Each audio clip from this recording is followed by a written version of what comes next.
Media మిత్రులు అడిగితే చెప్పారు. ఇవన్నీ కూడా దిస్ ఆల్ ఏ డ్రామా. పేరోలకు సంబంధించి కూడా హోంమంత్రి గారు చాలా సీరియస్ గా ఉన్నారు అంబటి రాంబాబు గారు. ఎవరి మీద?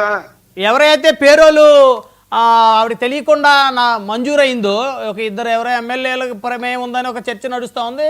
అదైతే అధికారులు ఎవరైతే హోంశాఖ సంబంధించిన అధికారులు ఒక ఖైదీకి పేరోలు ఇచ్చినటువంటి ఎపిసోడ్ ఏదైతే నడుస్తూ ఉందో, సో దాని మీద కూడా హోంమంత్రి అనిత గారు చాలా సీరియస్ గా ఉన్నారు.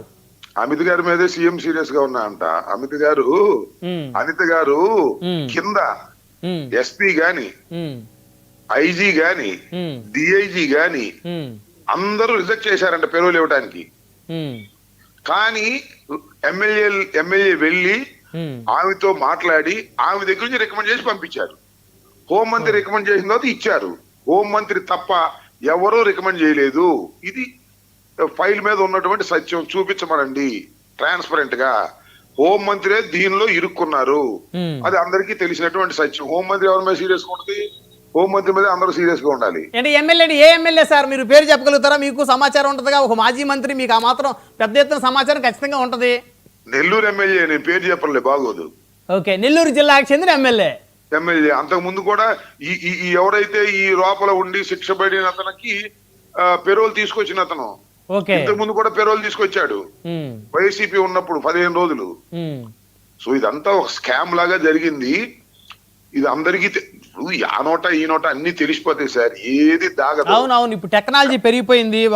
అది కాదు పబ్లిక్ ఒపీనియన్ ఎలా ఉంది అనేది చాలా ఈజీగా అర్థమైపోతుంది. బుడ్డా రాజశేఖర్ రెడ్డిని కాపాడేందుకు బుడ్డా రాజశేఖర రెడ్డి కాకుండా జనసేన వ్యక్తిని మొదటి ముద్దాయిగా పెట్టి, రెండో ముద్దాయిగా ఈయన్ని పెట్టి ఈ కేసుని మాఫీ చేసే కార్యక్రమం చేస్తున్నారు. ఒకటి. రెండు, మన ఆయన దగ్గుపాటి వెంకటేశ్వర మీద కేసే లేకోకుండా మాఫీ చేసేశారు. కేసే పెట్టలేదు. బూతులు తిట్టినా కూడా కేసు పెట్టలేదు. ఈ రెండు కూడా జరిగిన సత్యాలు.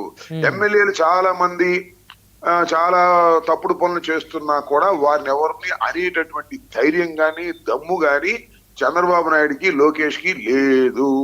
కాబట్టి ఏదో పత్రికల్లో డబాయింపు సెక్షను, మీడియాలో డబాయింపు సెక్షను, చంద్రబాబు నాయుడు గారు సీరియస్ గా ఉన్నారు, త్వరలో యాక్షన్ తీసుకున్నట్టు చెప్పమని ఈ కేసే తెలిసిపోతుంది కదా. బుడ్డా రాజశేఖర రెడ్డి మీద పెట్టినటువంటి కేసు ఏం కేసు అది? ఆ సెక్షన్ చూడండి. Very simple case. అది కూడా పెట్టకపోతే బాగోదని పెట్టినట్టుగా అనిపిస్తా ఉంది. ఇది చాలా దుర్మార్గం. వాళ్ళ ఇష్టం, వాళ్ళ గవర్నమెంట్, వాళ్ళ ఇష్టం, వాళ్ళ పోలీసులు, ఇవన్నీ జరుగుతూ ఉన్నాయి. దీనిలో కాదు రాంబాబు గారు, పవన్ కళ్యాణ్ గారు ఇష్యూ జరిగిన వెంటనే ఆయన స్పందించి ఆయన ఒక అభిప్రాయాన్ని ఒక ట్వీట్ రూపంలో పెట్టారు. శ్రీశైలం అటవీ ప్రాంతంలో విధి నిర్వహణలో ఉన్న అటవీ శాఖ ఉద్యోగులతో ఘర్షణకు దిగి దాడికి పాల్పడ్డ ఘటన గురించి శాఖ ఉన్నతాధికారులు వివరించారు. ఈ ఘటనలో శాసనసభ్యులు ఆయన అనుచరుల ప్రమేయంపై విచారించి సవివరంగా నివేదిక ఇవ్వాలని చెప్పేసి ఆదేశించాను. బాధ్యులపై నిబంధనల ప్రకారం కేసులు నమోదు చేయాలని స్పష్టం చెప్పాను. చట్టాలను అతిక్రమించి క్రిమినల్ చర్యలకు పాల్పడి ఏ స్థాయిలో ఉన్నవారినైనా ఉపేక్షించకూడదని, ఇందుకు ప్రధానమంత్రి అయినా ముఖ్యమంత్రి అయినా ఒక్కటే అని, అరెస్ట్ అయిన 31వ రోజు పదవి కోల్పోయే చట్టం తీసుకురాబోతోంది గౌరవ ప్రధానమంత్రి శ్రీ నరేంద్ర మోదీ గారి నాయకత్వంలోని కేంద్ర ప్రభుత్వం. మేము తప్పు చేసినా బాధ్యులను చేయమని రాష్ట్రంలో గౌరవ ముఖ్యమంత్రి శ్రీ చంద్రబాబు నాయుడు గారు, నేను కూడా శాసనసభలో స్పష్టం చేశాము. ఇది ఉప ముఖ్యమంత్రి గారు చాలా సీరియస్ గా ఆయన స్పందించిన విధానం. అబ్బా బాగా చదివారే. ఎన్ని పేపర్లు ఎఫ్ఐఆర్ చదవండి ఒకసారి, సెక్షన్ చదవండి ఒకసారి. ఏంది సీరియస్ నాకు అర్థం కాదు. ఊరిని జోకులు మాకండి సార్ ప్లీజ్. చంద్రబాబు నాయుడు గారి ప్రభుత్వంలో బుడ్డా రాజశేఖర రెడ్డి మీద పెట్టినటువంటి కేసు ఎఫ్ఐఆర్ చదవండి, సెక్షన్ చదవండి, ఆ సెక్షన్ లో శిక్షలు చదవండి, అర్థమైపోద్దిగా ఎంత సీరియస్ గా ఉండేది. పేపర్ మీద సీరియస్ తప్ప ఏముంది, పేపర్ పుల్లిలాగా. ఇక్కడ అయితే ఎమ్మెల్యేలు ఎవరో కూడా అధినేతల మాట వింటలేదంటారు మీరు అనేది?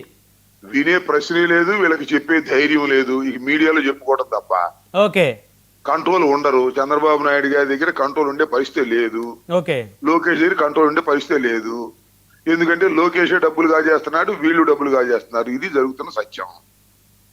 ఇన్ని చెప్పుకున్నా మనం మీడియాలో గొప్పగా చెప్పుకోవటం, ప్రభుత్వానికి వ్యతిరేకంగా మాట్లాడితే ఇబ్బంది అని మీరు మాట్లాడకపోవటం.